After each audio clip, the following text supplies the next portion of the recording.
दोस्तों, सोचो एक सिचुएशन। रात के 10 बजे हैं, आप घर पर आराम से डिनर कर रहे हो। अचानक डोरबेल बजती है, पुलिस खड़ी है। पुलिस बोलती है चलो आपको अरेस्ट करना है। आप पूछते हो पर मैंने किया क्या है? पुलिस बोलती है रीजन बाद में बता देंगे। सोचो, न एफआईआर, न वारंट, न रीजन, बस सीधा अरेस्ट। अब एक सिंपल सवाल, अगर गवर्नमेंट अथॉरिटीज ही आपके राइट्स तोड़ दे तो आप क्या करोगे? इस सिचुएशन में कॉन्स्टिट्यूशन ने एक पावरफुल वेपन दिया है जिसका नाम है कॉन्स्टिट्यूशनल रिट्स, और ये पावर मिलती है आर्टिकल 32 एंड आर्टिकल 226 से। और इसलिए डॉक्टर बी.आर. अम्बेडकर ने कहा था आर्टिकल 32 को heart and soul of the constitution. इस वीडियो में जानेंगे आर्टिकल 32 के बारे में, आर्टिकल 226 के बारे में और सारे कॉन्स्टिट्यूशनल रिट्स, वो भी सिंपल एंड इजी लैंग्वेज में। एंड तक देखिएगा क्योंकि एंड में आप सारे रिट्स लाइफ टाइम के लिए क्लियर कर लोगे। So let's get started. सबसे पहले एक बात समझो, इंडियन कॉन्स्टिट्यूशन सिटीजन्स को फंडामेंटल राइट्स देते हैं, जैसे equality before law, freedom of speech, freedom of religion, right to life and liberty. ये राइट्स बहुत पावरफुल है। पर एक इंपॉर्टेंट सवाल, अगर गवर्नमेंट ही ये राइट्स तोड़े तो क्या होगा? फॉर एग्जाम्पल, अगर गवर्नमेंट बोले ये न्यूज पब्लिश नहीं कर सकते, तुम्हें बिना रीजन अरेस्ट कर लिया जाए या फिर तुम्हें जॉब से निकाल दिया जाए गवर्नमेंट अथॉरिटीज के बाद, तो फिर राइट्स होने का क्या फायदा? अगर राइट्स प्रोटेक्ट करने का कोई मैकेनिज्म ही नहीं होगा तो फिर राइट्स की कोई वैल्यू नहीं। इसलिए कॉन्स्टिट्यूशन ने दिया है आर्टिकल 32 एंड आर्टिकल 226, क्योंकि कॉन्स्टिट्यूशन है guardian of the Indian judiciary. अगर किसी के फंडामेंटल राइट्स टूटे तो वो डायरेक्ट सुप्रीम कोर्ट जा सकता है और supreme court constitutional writs issue करेगी उनके राइट्स को बचाने के लिए। Article 32 is equal to direct entry to supreme court for fundamental rights. Imagine करो, सुप्रीम कोर्ट एक इमरजेंसी हॉस्पिटल है और आर्टिकल 32 एक इमरजेंसी गेट है। जब फंडामेंटल राइट्स डेंजर में हो, आप डायरेक्टली वहां जा सकते हो। इसलिए डॉक्टर बी.आर. अम्बेडकर ने कहा था अगर आर्टिकल 32 नहीं होता तो फंडामेंटल राइट्स यूजलेस हो जाते, क्योंकि उनको प्रोटेक्ट करने का कोई सिस्टम नहीं होता। आर्टिकल 32 है तो फंडामेंटल राइट्स है। क्या हाई कोर्ट के पास सुप्रीम कोर्ट से ज्यादा पावर है? हाँ, क्योंकि आर्टिकल 226 हाई कोर्ट को पावर देता है रिट्स इशू करने का। सिंपल लैंग्वेज में article 226 is equal to high court की पावर टू इशू रिट्स। लेकिन एक इंटरेस्टिंग बात, आर्टिकल 226 ज्यादा पावरफुल है आर्टिकल 32 से। आप सोच रहे होंगे कैसे?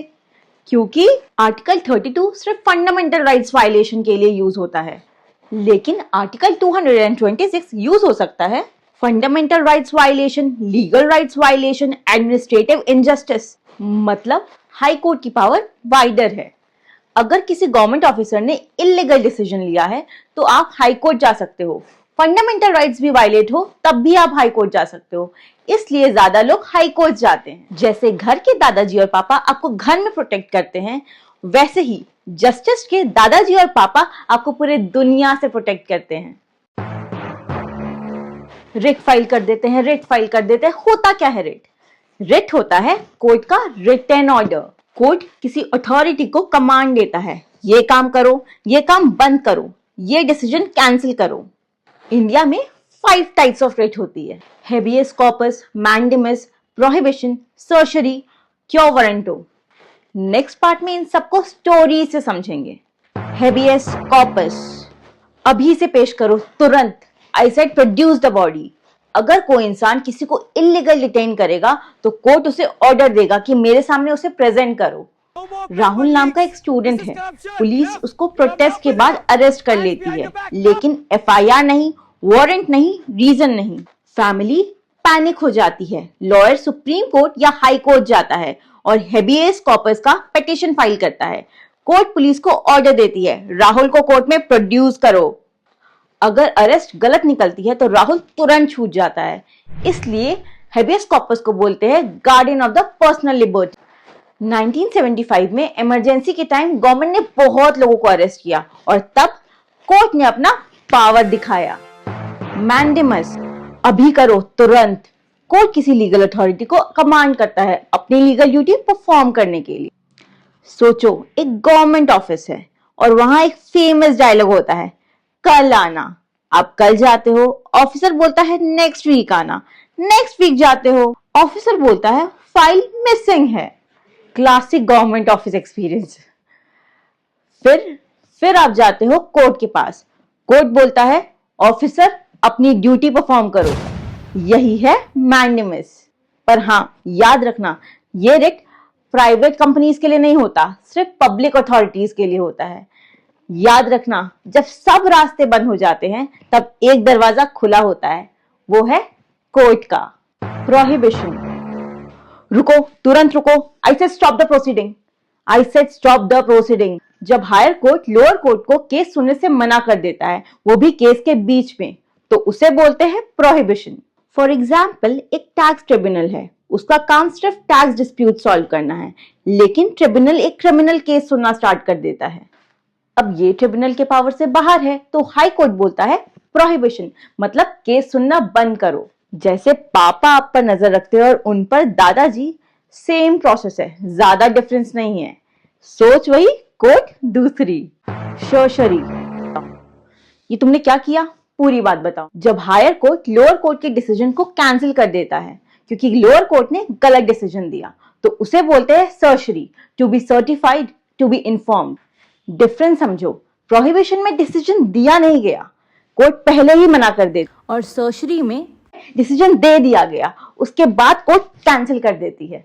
फॉर एग्जाम्पल, ट्रिब्यूनल ने केस सुना पर प्रॉपर हियरिंग नहीं दी, रूल्स फॉलो नहीं किए, जुरिस्डिक्शन क्रॉस की, और तब हाई कोर्ट डिसीजन क्वाश कर देती है। इसी को बोलते हैं शर्शरी। हाई कोर्ट और सुप्रीम कोर्ट ऐसे फादर फिगर है जो अपने बच्चों की गलतियों को छुपाते नहीं हैं, बल्कि उन्हें डांटते हैं और उन्हें सुधारते भी हैं। वारंटो। हो कौन तुम, आए कैसे यहाँ पर, बाय व्हाट अथॉरिटी? कोर्ट पूछता है, तुम ये पोस्ट किस अथॉरिटी से होल्ड कर रहे हो? एक पर्सन को गवर्नमेंट ने यूनिवर्सिटी का वाइस चांसलर बना दिया, बाद में पता चला उसके पास क्वालिफिकेशन ही नहीं है।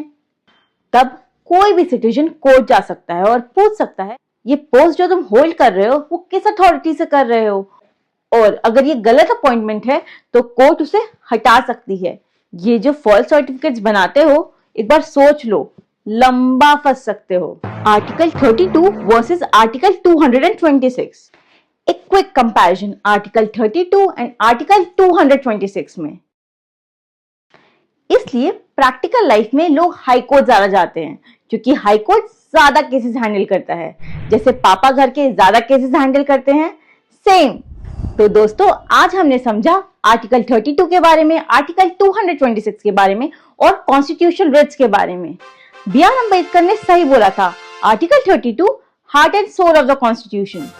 और अगर ये आर्टिकल्स नहीं होते तो शायद आज फंडामेंटल राइट्स को बचाने का कोई सिस्टम नहीं होता, हमें कोई प्रोटेक्ट नहीं कर पाता। Thanks for article 32 and article 226 and also thanks to doctor B.R. Ambedkar, जिनकी वजह से हमें ये कॉन्स्टिट्यूशन मिली। अगर वीडियो इंफॉर्मेटिव लगी तो मुझे लाइक करें, शेयर करें एंड सब्सक्राइब करें। Thanks for watching.